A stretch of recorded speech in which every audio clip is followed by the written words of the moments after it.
welcome to this special edition of Table Talk. This is in honor of Women's History Month, and we have an amazing panel of thought leaders, and we are going to break down some of the big issues.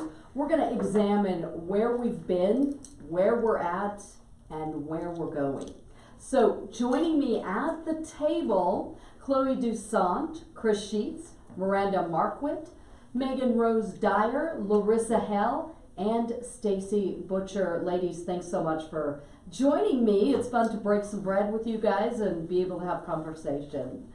So I want to first just give each of you the opportunity to just introduce yourself, say a little something, and we'll start with you, Chloe. Wonderful. Hi everyone, my name is Chloe Doucette and I am the Managing Director at the Museum of Idaho. I'm working on my 10th year there, and it is such a pleasure to be a part of this community. I grew up here in Idaho Falls, and any chance I can take to make this place a wonderful place to live, I try to make that happen. And I'm Chris Sheets. I am the Director for Corporate Partnerships at the Museum of Idaho. I have a long career in sales and marketing, and I have been very involved in this community in a lot of different boards. The museum was actually one of them. The chamber I've done for a long time. Ran Spud Day, so I'm kind of diverse, but and I have 3 grown girls that are awesome. I'm Miranda Marquardt. I grew up here in Idaho Falls, graduated from Skyline High School. I did go away for a little bit, but I came back in 2015 because I do love being here in this community. I am a freelance writer and podcaster and speaker. And then I also, and I do a lot of it about money, but also here in the community, I enjoy serving on the boards for the Soup Kitchen, Habitat for Humanity, and the YMCA. I'm also excited to recently join the board for I've done it again, for Idaho. It's a long board name, everyone. It's a long board name. Idaho Coalition for Safe Healthcare. So I'm super excited to be advocating on behalf of healthcare and accessible healthcare here in Idaho. Hi, I'm Megan Dyer. Excuse me. I am a mostly stay-at-home mom of 3, and I work as an RN at one of the local hospitals.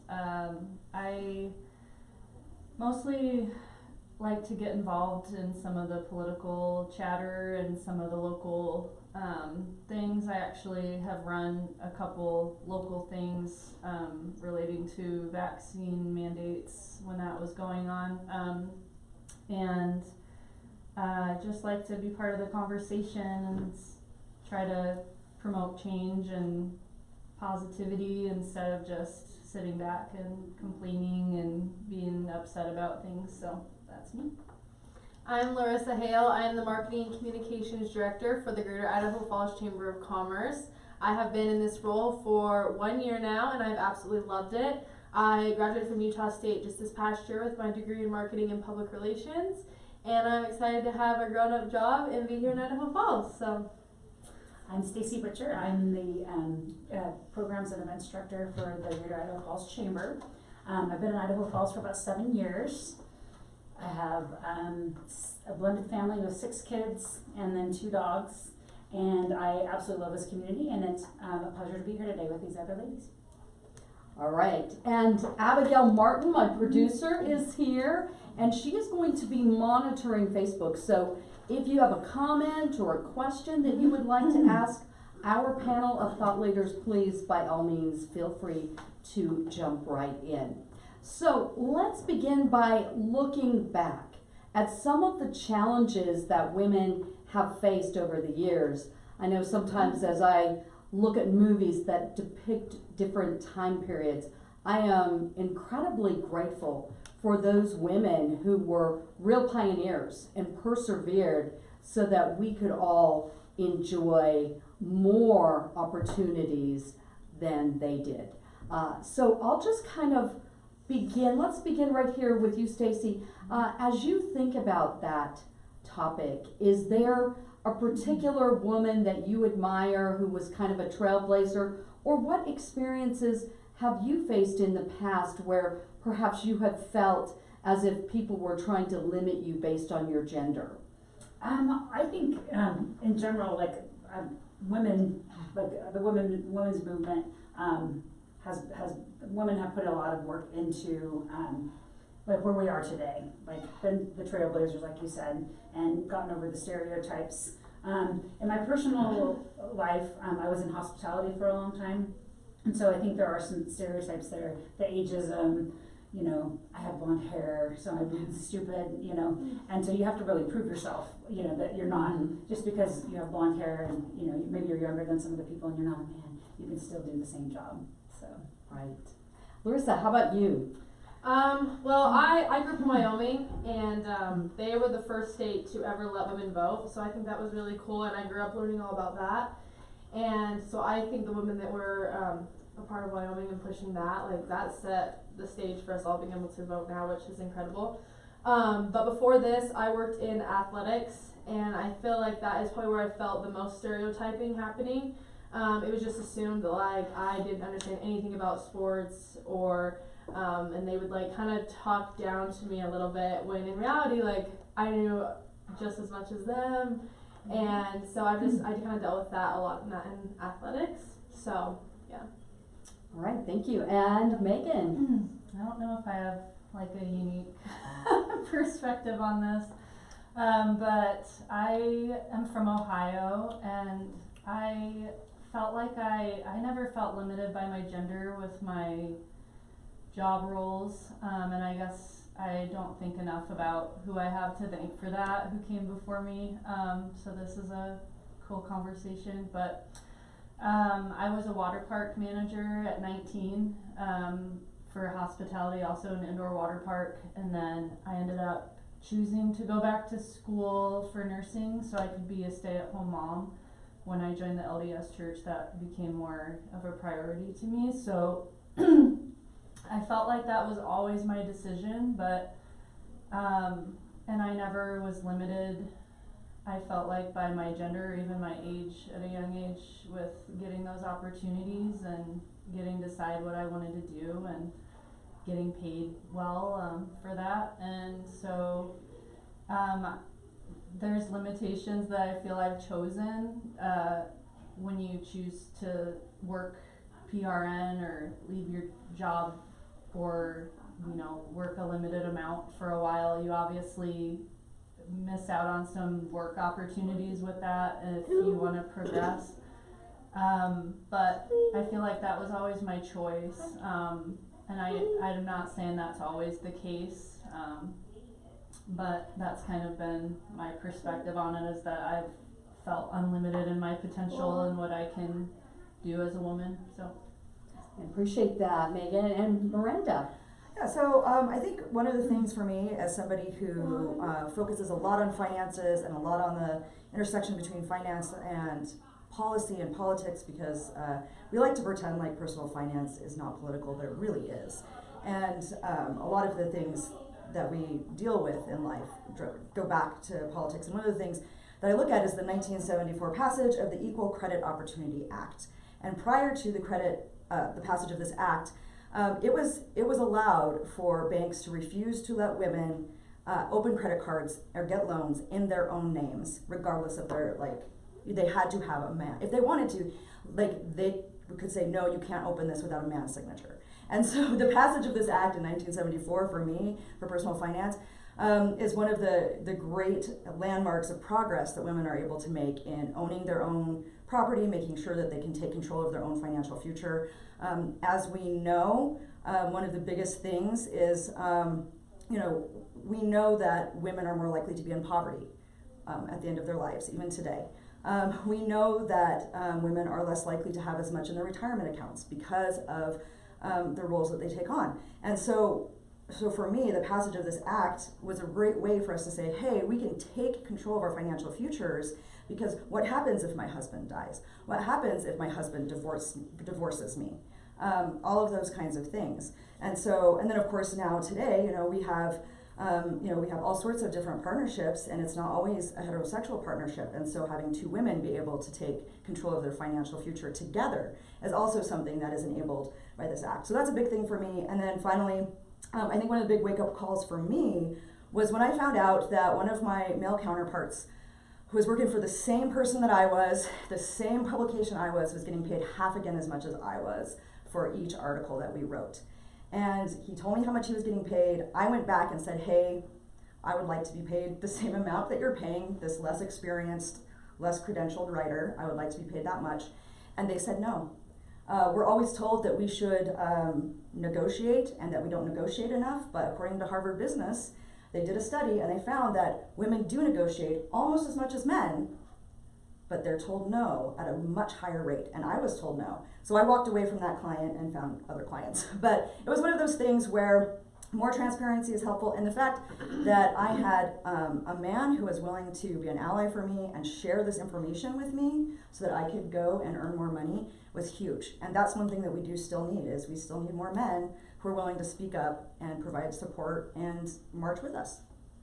I love that, because had he not been willing to use his voice, you wouldn't have had that information, and it would have just kept flying under the radar. But isn't that astonishing to really think that up until 1974, you couldn't go in and just automatically get a credit card? I mean, I think that's something that, based on where we are now, it's easy to take that for granted.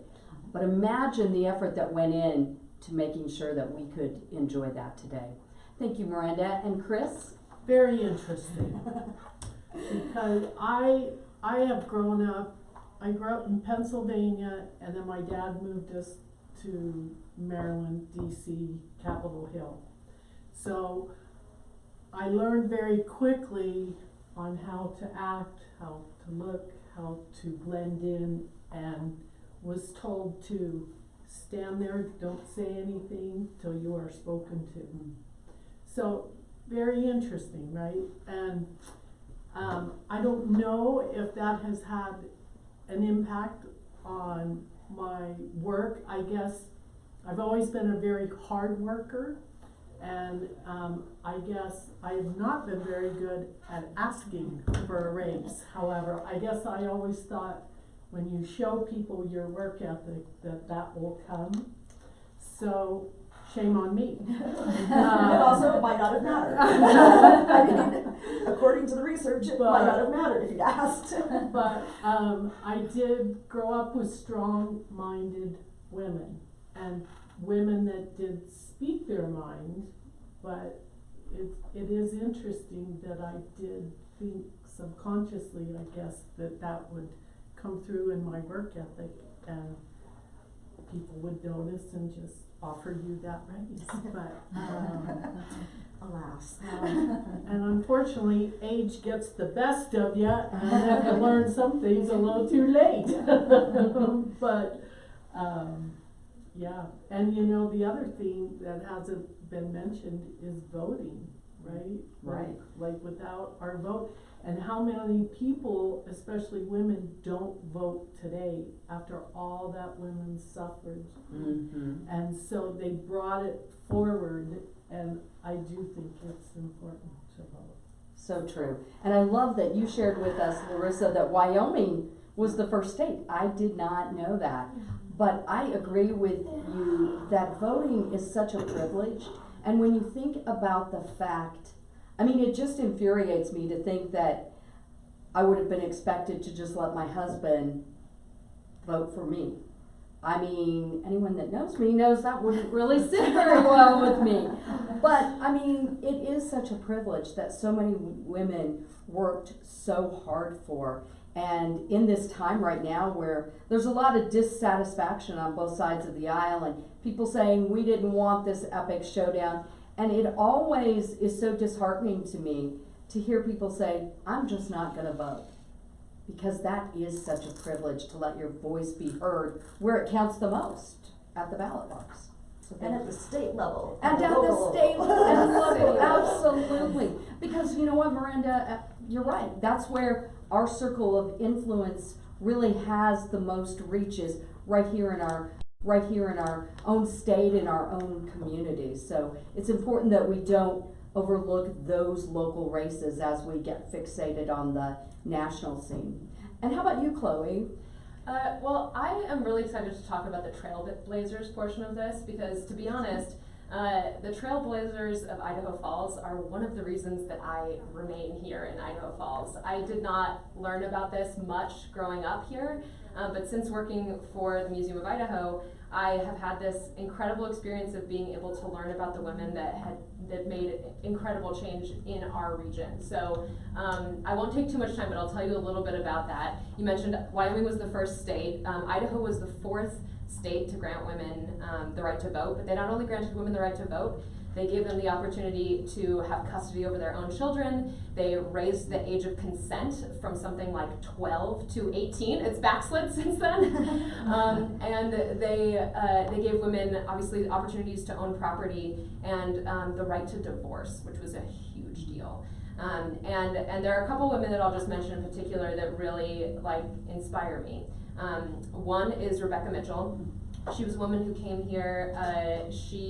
She was married and living in Illinois, and her husband died. And at that point, this is the mid-late 1800s. She was not allowed to keep any of her personal possessions, even things that she had brought into that marriage, because that was how you handled women at the time. They didn't own anything, right? You didn't have the opportunity to establish that ownership, that credit, that financial freedom yourself. And so they left her her Bible and her hymnal, and those are the two things that she walked away with. She then did what a lot of women did at that time, and she married her unwed brother-in-law, pretty much for that ability to continue her life in a way that would allow her to support her children and herself. She went on to get her education, and pretty much once her two sons were grown, she took her daughter and then got as far away as she could from that situation. So looking at the census records, we sort of assume that she was probably in a marriage where there was some issue with alcohol. Women's rights movement got really combined with the temperance movement in the time that women were advocating for right to vote, because there was so much tied to so much women's freedom tied to this unfortunate situation where they weren't really allowed to get their own paychecks, and so if men got those paychecks and then spent them all on alcohol, that was a huge problem. And so she and her daughter came here to Eagle Rock, and she ended up starting the first sort of Baptist church. But then she went on to create a lending library, to become the first teacher. She advocated for women's rights in such a major way. She was one of the women that really made Idaho the fourth state to do this, and she lived here in Idaho Falls. And you can go to Rose Hill Cemetery and visit her grave, and you should, because it's such an incredible thing to be able to appreciate what she has done. The other one I'll mention super quick is Kate Curley, and you might recognize her name because of the park that's named after her between 9th and 10th Streets. And she was the first president of an organization called the Village Improvement Society. And they started in 1896 as a club called the 19th Century Club, and their mission was to figure out what to do with all these rights that Idaho had given them. And so they were like, we have all this great stuff, we need to create an opportunity and a culture where women are educated, they have all the information they need to be able to make their voice heard. Because what we want above all is informed voters, right? We don't want we want you to know what you're speaking up about. And so she made a huge impact on our community through that process. And in my role at the museum, I'm forever grateful for what they did. And there's a lot of incredible women leaders, especially in the nonprofit sector in Idaho Falls, but in a lot of different areas. And I feel really grateful to be among some of the women who have made an impact and continue to make a huge impact on our community. What great stories. And when you think about the obstacles that they faced, it's so inspiring that they chose to use those as stepping stones rather than allowing them to become stumbling blocks. I too am well thought out, right? I mean, they had a plan, and they just pressed forward. I am too very grateful for a lot of the trailblazers. For me in broadcasting, Barbara Walters, Diane Sawyer, Oprah Winfrey had to overcome incredible obstacles to really get that door opened to women. And I remember early in my career being told, you should be lucky we let you talk about anything, because once upon a time, we would just have you talk about how to bake a cake. And this guy was serious. And that really hit me like, wow. And I said, well, why? Why? And he said, because no one would believe a woman. And so when you think about those women who were in the midst of all of that and still having the vision for something better, I mean, we owe them such a debt of gratitude. So we've talked about where we've been and some of those obstacles. What about right now? I mean, women are at this place where it's a balancing act to try to kind of balance everything. So let's talk about some of those challenges that you think are really significant in this moment right now. And I'm just gonna throw it on out there, so just feel free to jump in. I would say 2-income families is still, Oh, well, you used to be able to raise your children and do all this stuff on a single income. Yes, that's true for a very small subset of the population and for a very small subset of women. Throughout most of history, low-income women, I mean, look at the textile mills of the past. Right. Those were mostly staffed by low-income women, and they were working outside of the home. Well, and children too, but now we have child labor laws for now. But I think it's important to acknowledge that when we're looking back and saying, oh, well, we like this idea of nostalgia, and we like this idea of, oh, it was so much different then and so much better then.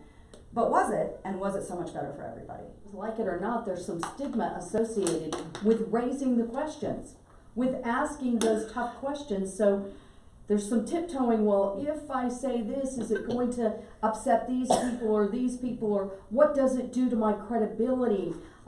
Is it going to slow down my job path? So I think it takes a lot of courage to have the questions and to get comfortable with the uncomfortable.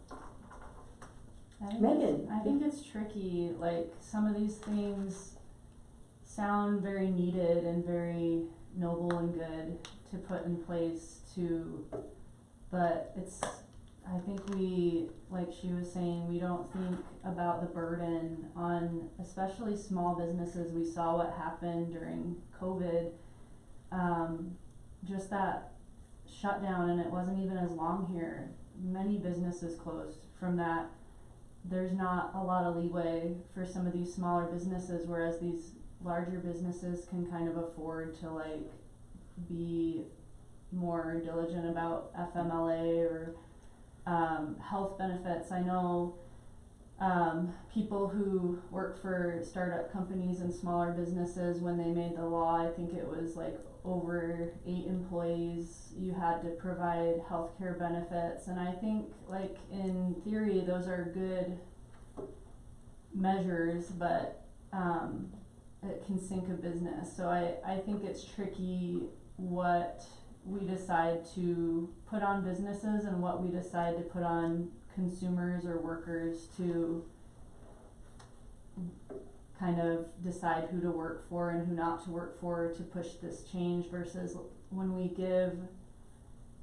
putting it on the government to do all these things. And then we see what happens when we give that power and that regulation to the government, how it ends up taking, like, just getting out of control and getting out of the hands of local communities and states and what they want for their citizens. So I don't know, it's tricky for me because I feel like a lot of these things are needed, and you see maybe like Scandinavian type countries that are better with healthcare and better with promoting rest and being away from work and holiday, and when women have babies, they're a lot more supportive of them and their recovery and things like that. And but we also see how much they pay in taxes versus us, and also how notoriously terrible our government is with using our tax money, and how much do we really want. I don't know, it's just tricky for me. Oh, sorry. Go ahead. The interesting thing about how government uses resources, the most interesting thing about that is some of the programs with the lowest amounts of waste are Medicaid, SNAP, and Medicare. So the things that actually provide use to our people are the things that have some of the lowest instances of fraud and are the most used and most, and they have low instances of fraud and they're actually used. And also it's companies with 50 people. The 50 is the requirement to require not 8, it's 50. Okay. But but yeah. But it is important to be self-reliant Oh yeah. and do what you can to support your own family.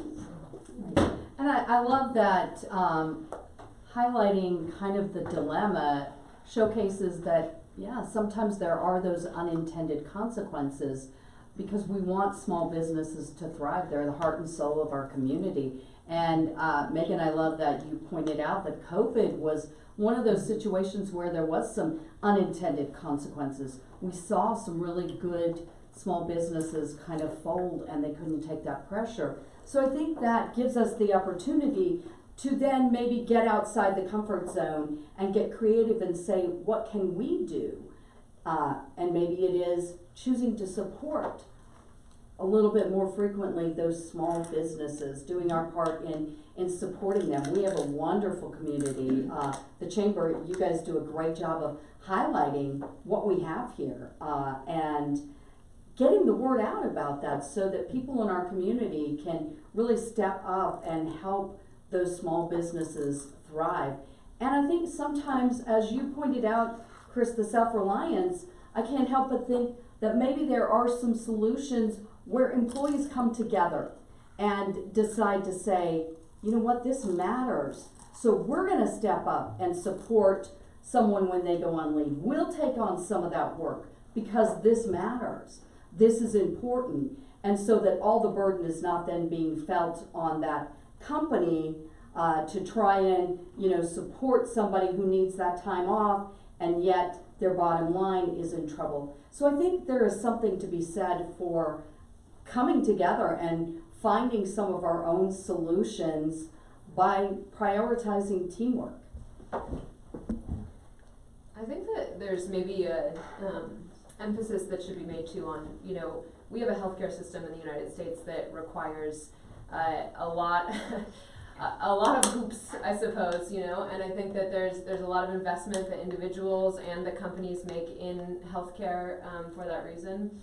And I think that, there's things that these large companies, insurance companies that are supposed to watch out for our health could also do so that burden doesn't get transferred, to the individual in a way that is, will then domino effect. Because I think one of the most important things that I've felt in my own life in healthcare is that it makes a huge difference when you take preventative measures, when you take that time for rest, when you take that time to prioritize, not stressing yourself out. There have been real impacts on my own health because of stress and because of other things like that.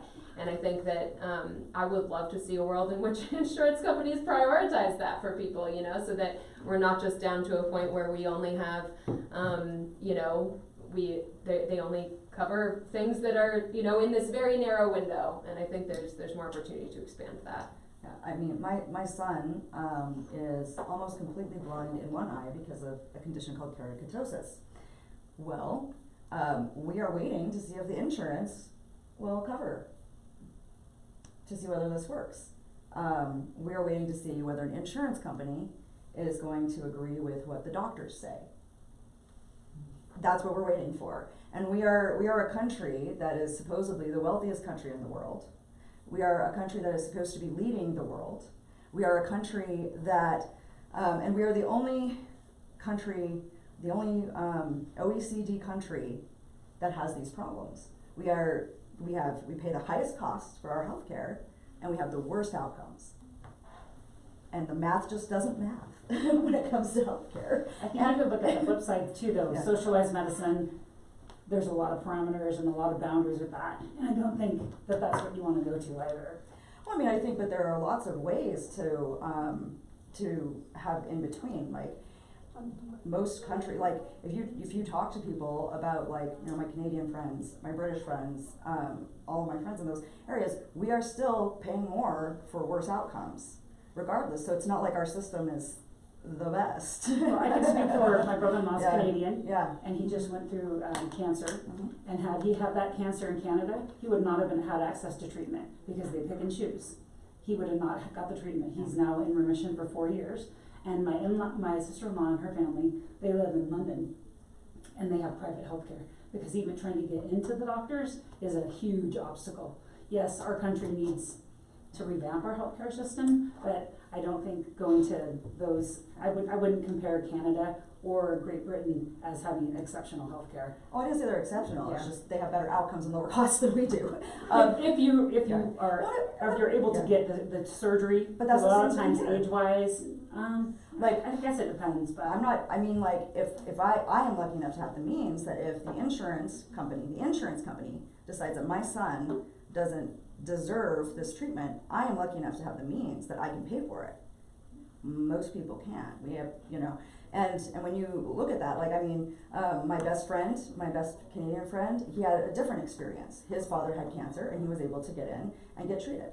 So I think like all of these are very personal experiences that we all have, but when we take a step back and look at it from the broader picture, I still want to know why we are paying more per person for worse outcomes overall. Like, everybody's gonna have a different experience, and you know, we should be able to figure out a hybrid between the two things. We should be able to figure out a hybrid.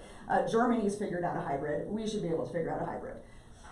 I think that brings up something that is incredibly important too, is that, you know, one of the things I love about living in Idaho Falls is that, like, we're small enough to kind of know each other, you know, and we have this great, like, we have an incredible healthcare community. Like, we're so lucky to have really talented healthcare professionals that work both in, you know, public health and at the hospitals that are in town, and I think it's so important to prioritize people's expertise in their fields, you know, so that you take the recommendation of people who know what they're talking about, you know. I think that is something that is also sort of a women's issue, right? Is that sometimes we're passed over because we you know, are not given the same sort of respect in our field as sometimes men are, or you know, large companies forget that there's, you know,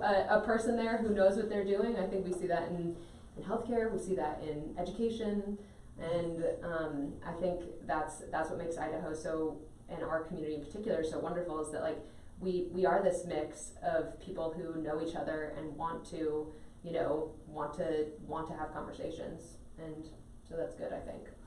I absolutely agree. We're at a time where a lot of people are shutting down.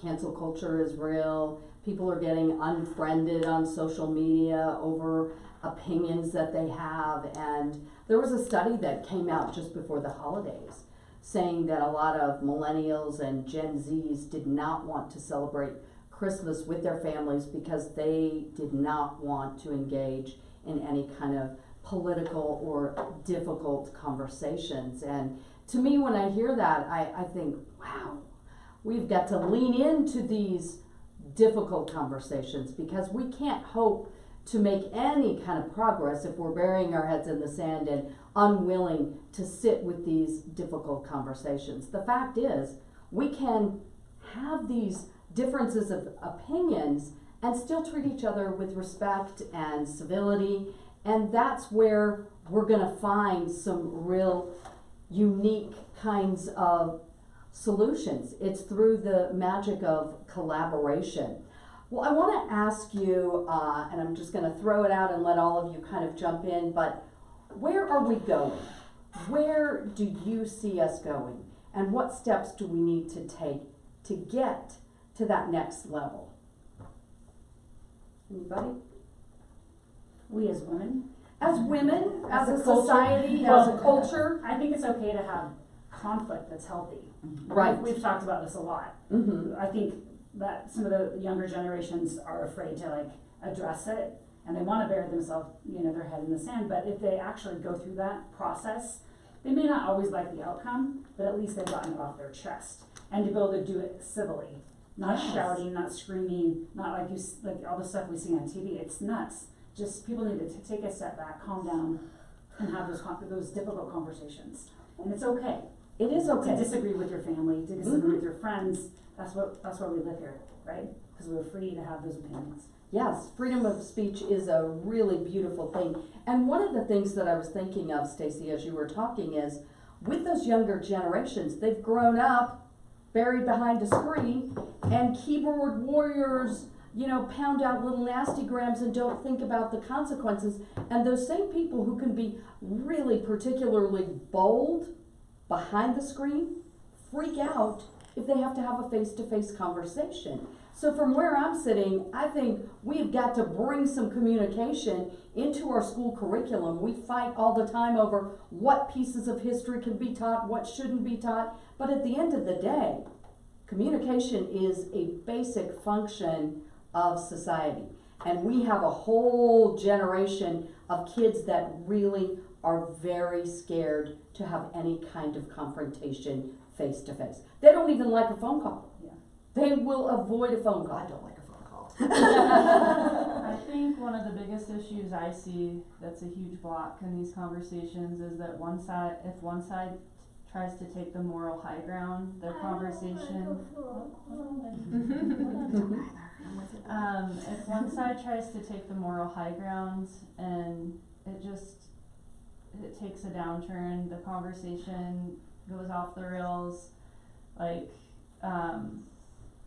there's dehumanization going on from one side to the other, and both sides do it. And I feel like I'll just use some of the most hot button issues to give an example, some of these transing of kids or whatever you want to call it, some of these trans rights issues, and also with trans women in sports, these issues, there's so much on a human level involved with these issues, and I think one side forgets the humanity in the other side, especially on those issues. And you can have different opinions about that. You can care about women or even trans women and come to a conclusion that maybe they're not hoping for, to protect, really there's science on these issues, and people tend to, there's, for example, I'm kind of all over the place here, but with the kids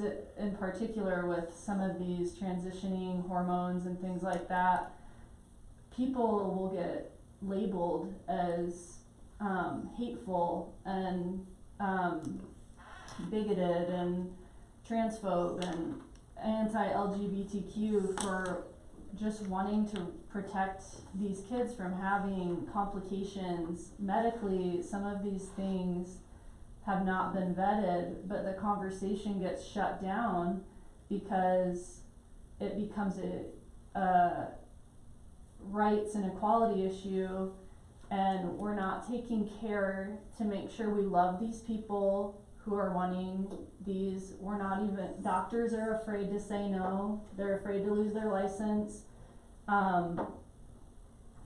because they're afraid, that it becomes a human rights issue against their license and that they'll lose their license. They're afraid to question this, are you sure that you're not just gay, and afraid to embrace that, exploring these issues instead of just saying, here's some hormones, your truth is your truth, and these things affect our bodies, and in sports these things affect women. The sports issue is a huge women's issue.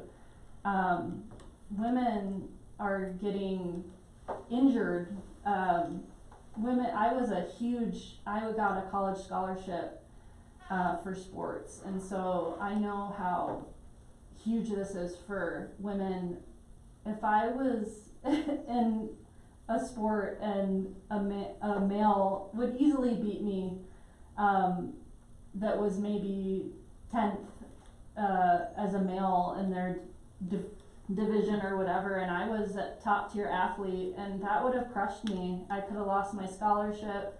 These are huge issues that we can't just shut down and say people are hateful, and we have to be able to talk about these things because they're important. And I just feel like that in those instances especially, but we also have to be loving and listen to these people because it's a very real human experience for them when they're maybe identifying as trans and they want a place to be for sport too. And so we have to be compassionate about these issues and understanding, but we also need to be able to talk about these things. Yeah, I agree, and we should be talking about the fact that Idaho has one of the highest teen suicide rates in the country, and we have one of the highest suicide rates for LGBTQIA people in this country, especially youth. And part of that is because they cannot get the scientifically backed gender affirming care that they need. And Idaho is getting there and blocking this. And puberty blockers have been used for decades. This is not new treatments. Puberty blockers have been used for women who are getting girls who have gotten their periods in elementary school. They usually use puberty blockers to slow that down in some cases. Puberty blockers are totally reversible, and that's one of the reasons why those are an effective and scientifically vetted treatment that the pediatricians at the national level support, because it is reversible and they can decide not to do that. What's not reversible is if you go entirely through puberty, still having that gender dysmorphia, still decide to do it, and then it's a much harder process to do after you've been through puberty. So I think, yes, we do need to talk about that. And when we talk about compassion for people, we also need to remember that these people do have these feelings, and we are a state that does not support them and that has this very high teen suicide rate, especially high LGBTQIA teen suicide rate. So yes, we definitely need to be thinking about compassion there. Yeah, I don't think that's accurate that we've vetted these hormones for children specifically, especially when they give them to them before puberty. And I think we have to be very careful. We're seeing osteoporosis, we're seeing infertility, we're seeing we haven't used these at kids for a young age, and I'm fully supportive. I think if someone is I think we need to vet, we need to be careful. We're seeing a huge rise in trans youth, and some of that's real and some of that is social, and some of these pressures that we're seeing in society and the fact that we're just affirm and we're not questioning. Doctors need to have the confidence and not worry about their license, that they are the ones, they're the end of the line here, that should be able to question those things. And if someone is actually trans, I mean, absolutely, there needs to be a really long process, but I would just encourage anyone who isn't super up on these issues to look up some of the science on what has happened to some of these kids who weren't properly vetted, who weren't told some of the side effects that they would have, and what has happened to some of these kids and young adults that have taken even just the hormones, and it can even go as far though as surgeries, that even adults, not even just kids, that were not told how painful this was going to be for them, and that the surgeries at that point is not reversible, and that's what you're priming these kids to eventually go to. And yeah, some of them can reverse this if it's only been a really short amount of time, but we don't know what happens when you block puberty throughout, say, age 10 to 16 and then try to restart it. We have not seen the science on that, and I think we need to be very, very careful with vetting this. But like I said, I think we do need to be supportive of these youth. I work with them a lot and they're wonderful human beings, and we do need to be supportive and find out why the LGBTQ community does have a higher suicide rate and what they really need. And I don't think it's always these transitioning things, I think we have to use that as a last resort. We have to be super careful about that. And I think. agree. I mean, that's why the guidelines are extremely long. You don't just wake up one day and go to a doctor and get puberty blockers. Like, it's an entire process. You have to have mental health professionals involved. You have to have, like, the idea that you're just waking up and just magically getting this stuff Yeah, I don't think that. is not happening. And so I think the problem that I have right now is, yeah, doctors are afraid of losing their licenses because the laws that Idaho just passed will prevent them from providing the care that they think that their kids need. And so we've got those laws. We've got, and it's not just these issues of kids and what are we doing to protect kids. 22% of obstetricians here in Idaho have left since Idaho's abortion laws came into place. We are losing that. We have lost 2 labor and delivery wards in our stuff here, and we have doctors who are afraid to practice medicine here in Idaho because of the laws that are passed, and they're afraid to go through puberty blockers. They're afraid to affirm kids. They're afraid to perform emergency surgery for women. We are in a position, yes, where we do need to have a situation where doctors are empowered, but we don't have that right now, unfortunately. And I think it comes down to remembering that there are just certain issues that really are not partisan issues. They go to the heart and soul of how we treat people. And when we talk about this consistently high suicide rate, I can't help but think about the fact that making room for everyone, that very statement, I was in a meeting today where that came up. Ooh, that might be misinterpreted, that might offend people. I'm gonna lean right in. What is offensive about making room for everybody? What is offensive? What is political about trying to treat people with dignity and respect? And I believe at the end of the day, a lot of the issues that we face could be solved if we would all start throwing kindness around like confetti and recognizing the power in really asking this simple question, what would you do? Because the truth is, we can sit back and play, armchair quarterback on every single issue. But suddenly, if it's our kid, if we're honest, it takes on a whole different feeling. And I don't think that there's a lot of people in this community and in communities across the country who are willing to own that. It's much easier to blame parents, to bury our heads in the sand, to blame the government. But if it's your child, suddenly you're singing a different tune. And I think owning that and knowing that and taking that compassionate position by just really asking, what would I do if this were more personal? Because your answer is gonna, I guarantee you, be a whole lot different. Chris, Chloe, anybody else? Larissa, Stacy? Can I say something just real quick? You bet. And I want to say these conversations are so nuanced, and I think the key is assuming, I fully believe that your position comes from a place of loving kids, and my position comes from a place of loving kids. And I think if we can recognize that in each other, these conversations go a lot better and are a lot more productive.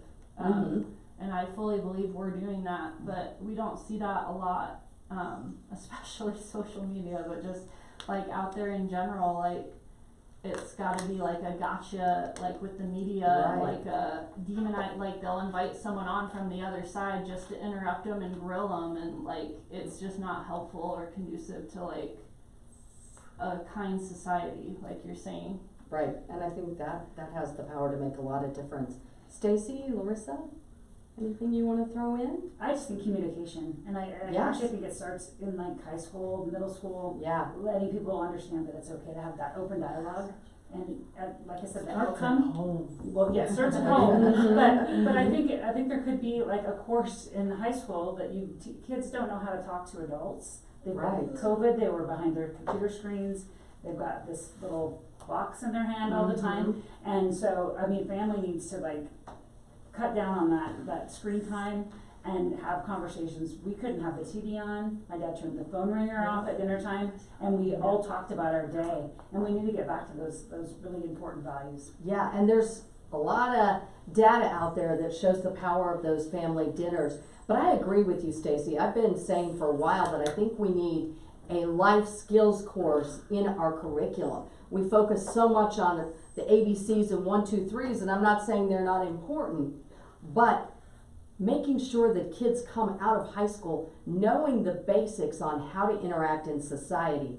I think that's important, and I think we have to factor in that things are different now than they were once upon a time. Technology has certainly provided some different elements, so I love that notion of And let's do it at school. it encouraged trust within your Yeah. home. Yes. And you could trust your family. So Mhm. then you could trust when you have these conversations with your friends. So and- much of your that. like coworkers. creating a safe place and stuff. Yeah. And God's been taken out of the whole Mhm. picture. Right. And so, I don't know, Family it's just values, I mean, I think it starts at home, family used values. to cook together. Yeah. And Mhm. converse there and then have, that's Like all I now, was even raised. trusting parents to do even certain, I wanna say Oregon has taken some like in schools where they won't tell the parent about certain things, and we do have to support parents to parent their own child. It's not always, there's tricky things with that, like, that come up for sure. In healthcare, I see that with like not getting blood products and certain things like that. It's so tricky and nuanced, and we need to look into individual things. But yeah, I just feel like I just lost my train of thought because I heard sound. We have to trust parents. I mean, we have to protect kids if they're parents, but we just need to be so careful about that, letting law overthrow parents. Like, at one point, we were accusing like mothers. I believe it was a case. I can't remember what it was about. That the Attorney General, I believe, Merrick Garland, I think it was talking about mothers being like, I can't remember the word he used, like domestic terrorists. Is that what he called? Like, came up as an issue with like just them trying to protect their children. I don't know if it was with sports. I can't even remember what that issue is with. But we just need to be careful. I feel like we're trying to let the government kind of overtake family and parenting influence a little too much as well. Oh yeah, I mean, telling kids what books they can read, I mean, it's really hard right now because the government's trying to take away books and not let parents choose the books for their children. 69% of Idahoans trust librarians to have the good, appropriate books, but we've got people trying to tell us that our kids can't read certain things or access certain things. So yeah, I mean, we definitely need to get back to saying, hey, let's keep this stuff, let's make sure our parents are being involved, let's make sure our health professionals are empowered to act, and we do need to be able to do that. And we do need to have our legislature stop making all of these laws about what we're doing with ourselves and let us do it as families And more and care women providers. need to go into politics. I love that. But it's a dangerous ground. It's a difficult, and you know, Miranda, as you're saying that, it makes me think too, you know, something that I say often is that you cannot legislate a change of heart. So I think sometimes, you know, we have these knee-jerk reactions, something happens, we want to feel productive, and so we're putting all the power over here when a lot of the solutions are going to be found with us coming together, looking for common ground, and getting back to some of those basic fundamental attributes like kindness and respect, because we've lost some of those as we have people who are willing to stoop to all kinds of levels on social media with the hope and promise of going viral. We see parents exploiting their own children on social media for the hope of getting a laugh or two. So I think, you know, it's important to remember that all the laws in the land really aren't worth the paper they're written on unless there is that mighty change of heart. So I think focusing on the ways that we can all contribute to that common goal, I think that's time well spent, because as you have all pointed out today, even when we see each other miles apart, when you step back, the common ground is that we all want our communities to be the best they can be. We just maybe have different ideas of how that's going to occur. So starting on that common ground of we all want the best to happen is a good place, I think, to start. Anybody else? I'm just going to go back to sort of that informed voter thing that I was talking about before. I think it's so incredibly important that people look at the standpoints of people that are, running for political office, that are asking for us as citizens, people that they're supposed to represent, that their values actually align with the values that we have. Because I think Idaho Falls and Idaho in general, East Idaho, is a group of people that have nuanced and, many people find a lot of common ground on a lot of different things. And when we go super far in directions where we, or if we come to a situation without being an informed voter and we just say, okay, we're gonna vote down this party line or we're gonna vote down that party line, I think we lose that what the government is supposed to do for us, which is represent us and how we feel about things. And I think Idahoans find a lot of commonality in a lot of ways, and oftentimes that does not get represented in our politics, in our state politics, and national politics too, but I think state politics in particular, we could do a lot better at knowing who is representing us and what they're standing for, and making sure that aligns with how we feel as citizens.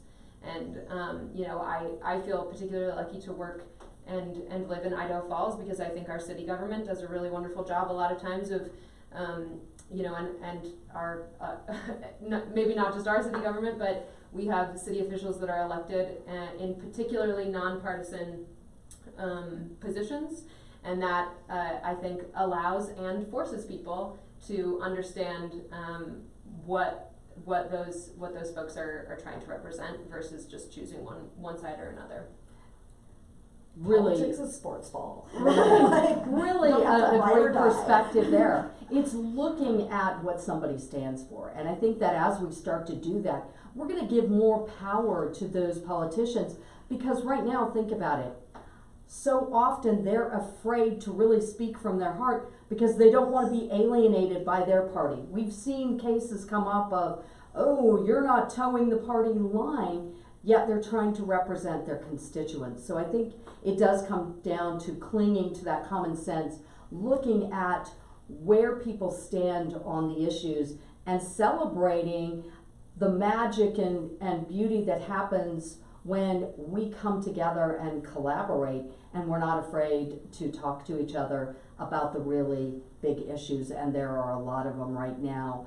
Chloe, Chris, Miranda, Megan, Larissa, and Stacy, thank you so much for being part of this special edition Table Talk. It's been incredible to be able to discuss these issues of where we've been, where we are, and where we're going. And I have no doubt that the key to getting where we want to be is to keep coming to the table, breaking bread, and having productive dialogue. And thank you, KID crew, for being part of this. Have a wonderful day, and we will do this again next month.